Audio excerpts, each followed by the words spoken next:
Hello guys, welcome back to my channel drama series part 9 तक की story आपको पिछले वीडियो में बता चुकी हूँ, जिसका लिंक आपको मेरे वीडियो सेक्शन में मिल जाएगा। पिछले एपिसोड में हमने देखा था कि चेंग स्वान सिया के जरिए सारे ऑफिस को देखता है और सारे एम्प्लॉय से भी मिलता है और उन सबको अपने साथ डिनर पर इन्वाइट करता है। पर वांग डोंग यहाँ पर भी अपनी बाजी मार लेता और खुद एम्प्लॉय को अपने साथ डिनर पर लेकर चला जाता है ताकि वांग डोंग चेंग स्वान को नीचा गिरा सके। पर सिया को बहुत ही बुरा लगता है क्योंकि चेंग स्वान ने पहले उन लोगों को डिनर के लिए पूछा था। तो सिया चेंग स्वान से मिलने के लिए जाती है तो चेंग स्वान समझ जाता है कि ये वांग डोंग कमीना इतनी आसानी से उसके हाथ नहीं लगने वाला, उसे कोई और ही पैतरा आजमाना होगा इसे सबक सिखाने के लिए। दूसरी तरफ सिया की बहन सिक्की चेंग स्वान के कोट को आयरन कर रही होती है कि तभी वहाँ पर उसका पति आ जाता है।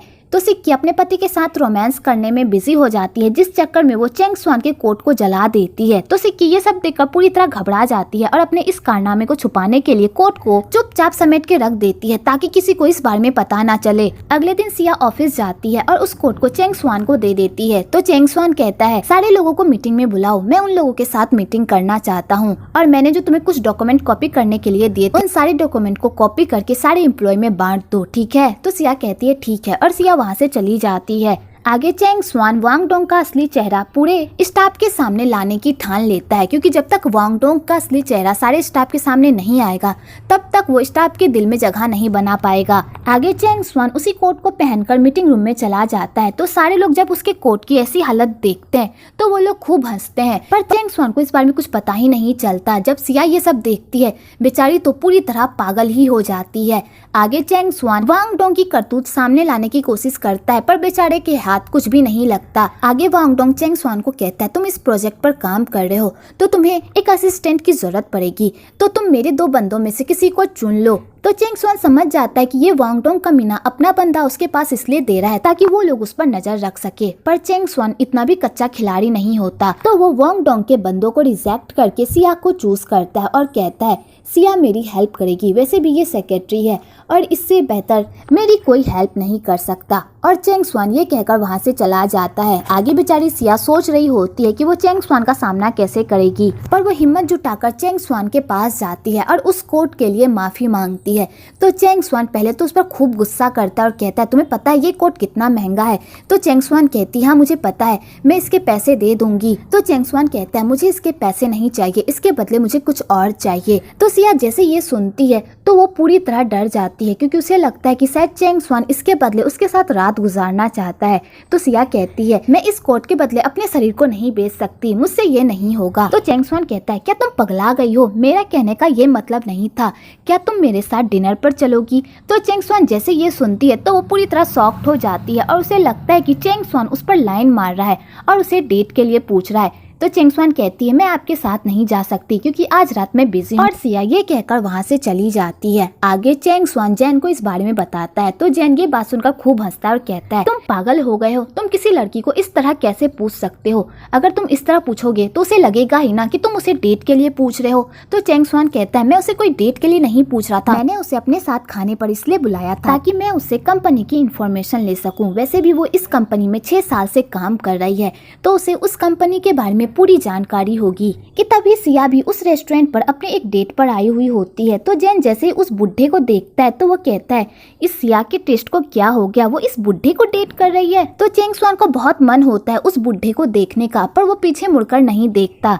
आगे सिया उस बुढ़े से अच्छे से बात करती है क्योंकि उसकी मॉम की दोस्त ने उसके लिए ये डेट फिक्स की होती है। पर वो बुढ़ा अपने ही राग लापने लगता है और सेक्स के बारे में बातें करने लगता है, जिसे सुनकर सिया को बिल्कुल भी अच्छा नहीं लगता और वो उठ पुट कर वहाँ से जाने लगती है कि तभी वहाँ पर चेंग स्वान आ जाता है और सिया के सेल्फ रिस्पेक्ट को बचा लेता है और उस बुढ़े के सामने से सिया को लेकर चला जाता है। आगे चेंग स्वान सिया को डांटता और कहता है अगर तुम्हें वो लड़का पसंद नहीं था तो तुम उसके साथ बात क्यों कर रही थी। तो सिया कहती है मैं उससे बात नहीं करना चाहती थी, लेकिन मैं अपनी मॉम को करना चाहती थी इसलिए मुझे यहाँ पर आना पड़ा। और सिया ये सब बात कहते कहते इमोशनल हो जाती है। तो चेंग स्वान को सिया के लिए बहुत बुरा लगता है।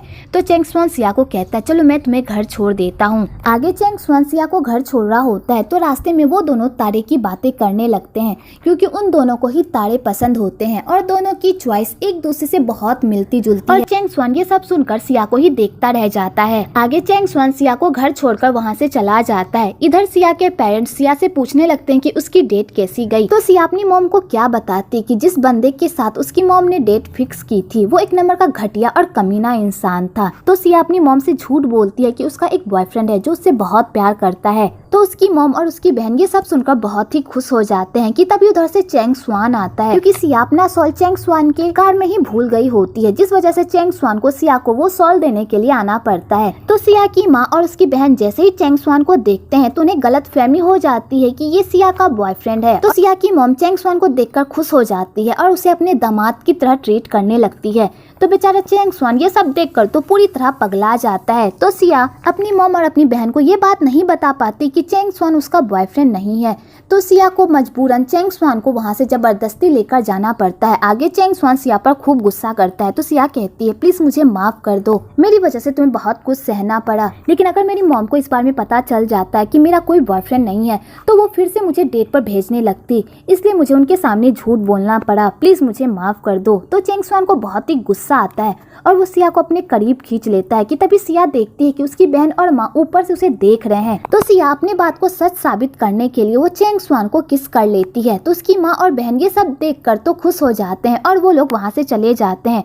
पर बेचारा चेंग स्वान ये सब देखकर तो पूरी तरह शॉक्ड हो जाता है। आगे सिया चेंग स्वान से फिर से माफी मांगती है।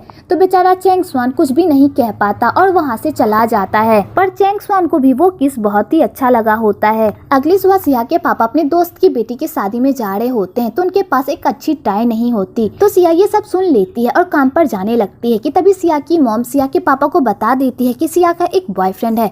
तो सिया के पापा जैसे ये सुनते हैं तो वो खुश हो जाते हैं। तो सिया अपनी फैमिली को बताने की कोशिश करती है कि उसका कोई बॉयफ्रेंड नहीं है, पर बेचारी नहीं बता पाती और ऑफिस के लिए चली जाती है। आगे सिया ऑफिस जा रही होती है तो कांग उसे कॉल करके कहता है अभी ऑफिस जाने की कोई जरूरत नहीं है, मुझे कुछ सामान चाहिए, जाकर वो खरीद कर लाओ। तो सिया ये सब सुनकर हैरान होती है। एक्चुअली कांग और वांग डोंग नहीं चाहते कि चेंग स्वान का कोई भी काम टाइम पर हो, इसलिए वो चेंग स्वान के रास्ते में रोड़े बिछाते रहते हैं ताकि वो जल्दी से इस कंपनी से बाहर हो जाए। इधर सिया मॉल में घूम रही होती है तो उसकी नजर एक टाई पर पड़ती है। तो वो उस टाई को अपने पापा के लिए खरीद लेती है और उसका पेमेंट दे ही रही होती है कि तभी वहाँ पर वही आन आ जाती है और उसे भी वो टाई पसंद आ जाती है। तो वो सिया से उस टाई को छीन लेती है। तो सिया कहती है ये टाई पहले मैंने लिया है इसलिए इसे मैं लूंगी। तो वही आन कहती है लेकिन पेमेंट मैंने किया है इसलिए इसे मैं लूंगी। और यहाँ पर दोनों में टाई को लेकर बहस होने लगती है कि तभी वहाँ पर उस मॉल का मैनेजर आ जाता है और वो टाई वही आन को मिल जाती है क्योंकि वो उस मॉल की वीआईपी कस्टमर होती है। और वही आन पैसों का रोब झाड़कर उस टाई को लेकर वहाँ से चली जाती है।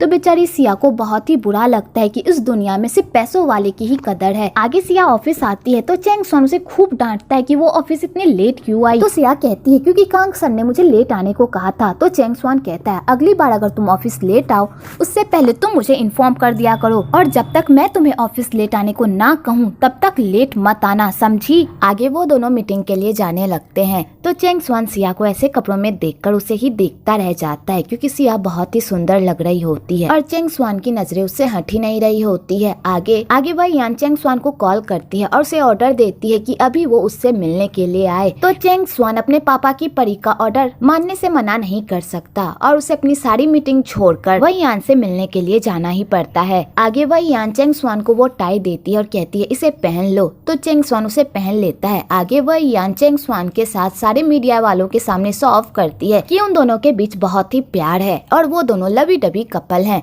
पर उन दोनों के बीच कितना प्यार है वो तो आप लोगों को भी पता होगा। आगे सारे मीडिया वाले चेंग स्वान को वही यान को किस करने को कहता है। तो बेचारा चेंग स्वान ये सब देखकर तो पूरी तरह शॉक्ड हो जाता है और अपने आप को इस मामले से बचाने की कोशिश करता है कि तभी वहाँ पर सिया आ जाती है फ्लावर्स लेकर, क्योंकि चेंग स्वान ने सिया को फ्लावर लाने को कहा होता है जो भी उसका मन करे। तो चेंग स्वान उस फ्लावर के जरिए से इस किस के झमेले से बच जाता है। इधर सिया जब वही यान और चेंग स्वान को एक साथ देखती है तो उसे बहुत ही बुरा लगता है और फाइनली सिया को पता चल जाता है कि इन दोनों की एंगेजमेंट हो गई है। दूसरी तरफ वही यान चेंग स्वान पर बहुत ही गुस्सा करती है कि ये कैसे फ्लावर्स हैं जो तुम मेरे लिए लेकर आए हो, क्या तुम रोज नहीं ले सकते थे? बाहर पता नहीं लोग हमारे बारे में क्या सोच रहे होंगे।